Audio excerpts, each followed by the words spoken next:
A Hora do Ungido, com o pastor Paulo Messias. Olá, meus amados irmãos e irmãs, a quem vos saúdo com a graça e com a paz do Senhor Jesus. Eu sou o pastor Paulo Messias, da Igreja Videira de Canaã, Goiânia, Goiás, Brasil, para o mundo, chamado por Deus para curar os enfermos, libertar os cativos e pregar o Evangelho da Graça. Nessa hora, antes de orar por você, eu queria compartilhar uma palavra que veio do céu, a origem da indisposição para orar. Preste atenção, filho. Eu creio que existem duas necessidades urgentes na vida da igreja: alimento na palavra e oração. Na verdade, tudo que o Senhor tem que fazer entre nós, Ele fará por esses dois meios, a palavra e a oração. O encargo do nosso coração nesses dias é por mais oração na vida da igreja. Por meio da oração, o Senhor nos deu o poder de restringir o céu ou de liberá-lo. A nossa falta de oração simplesmente restringe a ação do céu. O movimento do céu está associado com o movimento do nosso coração em oração. O Senhor está sempre procurando um intercessor que clame pela realização dos seus planos.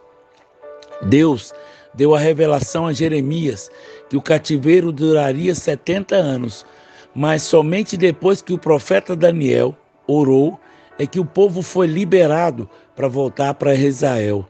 Daniel capítulo 9. Para que a profecia se cumpra, há necessidade de um intercessor. Para que o plano de Deus se cumpra, nós precisamos orar. Para que a aceleração aconteça, precisamos nos levantar em oração. Na sua graça, Deus nos estabeleceu como parceiros e Ele decidiu nada fazer a não ser que concordamos com Ele sobre a terra. Deus é soberano e onipotente, mas Ele decidiu que não agirá sozinho na terra. Por isso, somos chamados para o ministério da oração. Nós não fazemos nada sem Deus. Ele não faz nada sem nos usar como instrumentos. Quando a igreja não ora, está permitindo ao maligno cumprir o seu plano. Mas, quando nós oramos, damos ao Senhor o canal para agir. Podemos ver isso claramente em Êxodo 17, na luta de Israel contra Amaleque. A palavra de Deus diz que Moisés subiu ao monte para orar, enquanto Josué com o exército lutava no vale. E o que acontecia é que quando Moisés erguia as mãos, prevalecia. Mas as suas mãos eram muito pesadas e ele não conseguia erguê-las por muito tempo. Então, quando ele abaixava as mãos, Amaleque prevalecia, de maneira que Arão e Ur seguravam as mãos de Moisés. Esse é um quadro de oração. É a razão por que precisamos orar em concordância uns com os outros, porque somos fracos e não conseguimos sustentar a oração pelo tempo devido. Creio que esse é o quadro para mostrar o quanto é difícil sustentar a vida de oração. Porque existe tanta indisposição de orar. Precisamos orar mais nesses dias. Primeira coisa, não se esconda da presença. A pessoa sempre pergunta qual é a causa da falta de oração. Poderia apontar muitas causas, mas a falta de oração começa na queda do homem no Éden. Quando Deus criou o homem, havia comunhão entre o homem e Deus. Mas logo depois de cair, o homem se escondeu do Senhor, no meio das árvores do jardim, porque agora ele tinha medo da comunhão com Deus. As pessoas não oram simplesmente porque evitam a comunhão. A acusação maligna faz com que elas se sintam indignos e incapazes de buscar a Deus. E outras vezes faz que pense que Deus mesmo está irado com elas. Não podemos orar a menos que nos coloquemos debaixo do sangue de Jesus. Precisamos de uma clara consciência de perdão para orarmos efetivamente. Deus vinha ter comunhão com o homem todos os dias, na viração do dia. Mas agora o homem estava com medo de Deus, tinha medo do seu juízo. Hoje, Precisamos ser libertos do medo para podermos orar. Em 1 João 4,18 diz que o amor lança fora o medo. Quando entendemos o quanto somos amados, somos livres para orar. Uma consequência da queda é a indisposição de orar. Mas o que muitos não sabem é que a falta de oração também é pecado. Eu não estou dizendo que não orar é uma perversidade, mas é um pecado. Em 1 Samuel 12:23, quanto a mim, longe de mim que eu peque contra o Senhor, deixando de orar por vós. Antes vos ensinarei o caminho bom e direito. Naturalmente, não queremos ter comunhão com alguém em quem não temos prazer.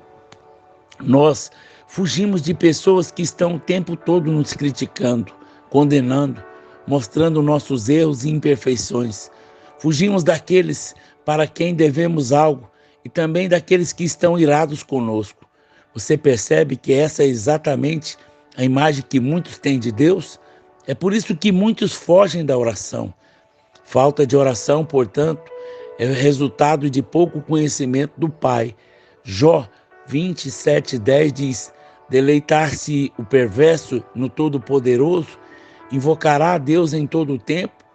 Precisamos rejeitar todo pensamento perverso a respeito do nosso Senhor. No Salmo 14, verso 4, nós vemos que aqueles que não conhecem o Senhor também não oram. Não terão conhecimento os obreiros da iniquidade, que comem o meu povo como se comessem pão. Eles não invocam o Senhor. Antes que possamos orar de maneira efetiva, precisamos tratar com toda a indisposição a oração.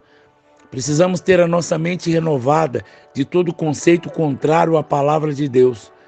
Uma vez que a nossa crença é mudada, o nosso coração segue o Senhor espontaneamente. Em Jó 15:4 diz: e tu tens feitos em vão temor, e diminui os rogos diante de Deus. Outra razão porque as pessoas não oram é porque não têm temor de Deus. Onde não há temor do Senhor, as pessoas não oram. Nunca pense que o temor seja ter medo de Deus. Temor é um coração perplexo diante da graça e do perdão do Senhor. No Salmo 130, verso 3 e 4. Em Jó 21, verso 14 e 15 diz: então esses disse a Deus: retira-te de nós, não desejamos conhecer os teus caminhos, que é todo poderoso, para que nós te sirvamos. Em que aproveitará que façamos orações? Há pessoas que não oram simplesmente porque presumem que não há proveito algum na oração. Vive perguntando: o que eu vou ganhar orando? Pessoas fazem esse tipo de pergunta, nunca oram. Lendo os versos seguintes, vemos que a falta de oração faz que não haja luz, direção do Senhor. Não há conselho do céu para aqueles que não oram. Simplesmente não desfrutam da direção do Espírito. Quando não há oração, não há estabilidade. O vento sopra e a pessoa é levada de um lado para o outro sem direção. Quando deixamos de orar, simplesmente nos fazemos semelhante ao perverso. Que o Senhor nos livre disso, que sejamos fervorosos de espírito, servindo o Senhor em oração. Há um lugar onde o inimigo não nos vê. Em Jó 27:28, do verso 7 e 11, diz o seguinte: essa vereda é a ave de rapina, a ignora. Jamais a viram os olhos do falcão. Nunca a pisaram feras majestosas, nem o leãozinho passou por ela. Estende o homem a mão contra o rochedo e revolve os montes desde as suas raízes. Abre canais nas pedras e os seus olhos veem tudo que há de mais precioso. Tapa os veios de água, nenhuma gota sequer deles traz à luz o que está escondido. Existe um lugar que demônio nenhum conhece. Por isso o texto diz que a árvore de rapina ignora. Os olhos do falcão nunca viram. Há um lugar que os espíritos malignos não conseguem contemplar. Esse lugar é o que precisamos estar em todo o tempo. É a presença de Deus em oração. É o lugar onde o maligno não nos encontra. Eu creio que esse lugar se trata o Salmo 91. O esconderijo do Altíssimo é encontrado na oração. Nesse lugar, no verso 9, a água flui da rocha, descobrimos coisas preciosas. No lugar da oração, que o Senhor nos mostra um caminho onde não havia nenhuma saída. Quando você ora, a presença de Deus enche a sua alma e você desfruta de paz. O verso 11 diz que o Senhor tapa as águas para que não os atinjam e traz à luz o que estava oculto e escondido. Quando oramos, é que recebemos revelação das coisas ocultas na palavra de Deus. Jeremias 33:3 diz: Invoca-me, te responderei, anunciar-te-ei coisas grandes e ocultas que não sabem. Quando o Senhor nos mostra coisas grandes e ocultas, pastor, quando invocamos, quando clamamos a Ele. Não é possível ouvir as coisas do céu se você não ora ao Pai. Deus não vai falar com você, não fale com você no seu coração. Acheguemos-nos a Deus e Ele se achegará a você. Mas a grande verdade aqui é que há um lugar onde o inimigo não entra e nem pode nos alcançar. Esse lugar é a oração. Esse é o esconderijo do Altíssimo. Em Provérbios 27:12, nós lemos que o sábio vê o mal e se esconde. E onde o sábio pode se esconder? Na presença de Deus em oração. Mas o tolo passa adiante e sofre pena. O tolo não tem um esconderijo espiritual, por isso sofre desnecessariamente. Em muitas ocasiões, eu tive sonhos de coisas que iriam acontecer. Eu creio que esses sonhos eram avisos de Deus para que eu orasse. Algumas vezes, apenas temos uma sensação interior. Quando não oramos, estamos agindo como tolos que não se escondem. A oração é muito poderosa e pode nos livrar no dia da tribulação e da angústia. No Salmo 50, verso 15 diz: Invoca-me no dia da angústia e eu te livrarei, e tu me glorificarás. Tudo é possível àquele que crê e ora. No Lucas capítulo 11, verso 1. De uma feita estava Jesus orando em certo lugar. Quando terminou, um dos seus discípulos lhe pediu: Senhor, ensina-nos a orar, como também João ensinou seus discípulos. Esse é o nosso clamor hoje. Queremos aprender a orar para obter resultados. Queremos orar efetivamente. A oração vai gerar vida em você, fará transbordar vida em você para inundar a todos ao seu redor. Pense um pouco no que Deus tem feito na sua vida hoje, porque alguém no passado orou por você. A oração é algo tão poderoso que Deus colocou tudo o que Ele tem e tudo que Ele é disponível na oração. Tudo é possível ao que crê, e tudo é possível àquele que crê e ora. Nenhum poder do inferno ou sobre a terra pode resistir um homem ou uma mulher que aprendeu a orar. É por causa disso que o inimigo resiste tanto na oração. Ele sabe do poder da oração. E quando permanecemos numa posição de falta de oração, o inimigo ganha espaço contra nós. Mas uma vez que nos levantamos para orar, ele não terá mais espaço para nos atacar. Hoje, precisamos orar mais que nunca, porque a oração é que nos vai nos livrar das coisas que hão de vir. O Senhor mandou vigiar e orar para escapar da tribulação que há de vir. A única condição pelo Senhor foi vigiar e orar. Em Marcos capítulo 13, verso 32 e 33. Mas a respeito daquele dia e da hora, ninguém sabe, nem os anjos do céu, nem o Filho, senão o Pai. Está de sobreaviso, vigiai e orai, porque não sabeis quando será o tempo. Nós vigiamos para não ser embriagado com os cuidados dessa vida, com amor ao dinheiro, mas precisamos também orar para que haja um fluir de vida constante em nós. O vencedor é aquele que ora. Isaías capítulo 40, verso 30 e 31. Os jovens se cansam e se fatigam, os moços de exaustos caem, mas os que esperam no Senhor renovam as suas forças, sobem como as asas como águia, correm e não se cansam, caminham e não se fatigam. Espere no Senhor significa esperar em oração. Quando oramos, as nossas forças se renovam. Subimos como asas e como águias. As águias sobre o meio das a corrente de ar quente ascendente. Essa corrente de ar aponta para dentro do Espírito. Quando nós oramos, nos posicionamos para ser levados pelos ventos do Espírito. Vamos orar?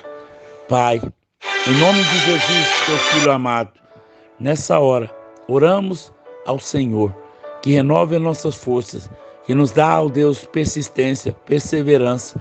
Queremos cada dia mais ser instrumento nas mãos do Senhor, capacitados pela boa obra. Levanta homens, levanta mulheres intercessoras, para que possamos cumprir o propósito.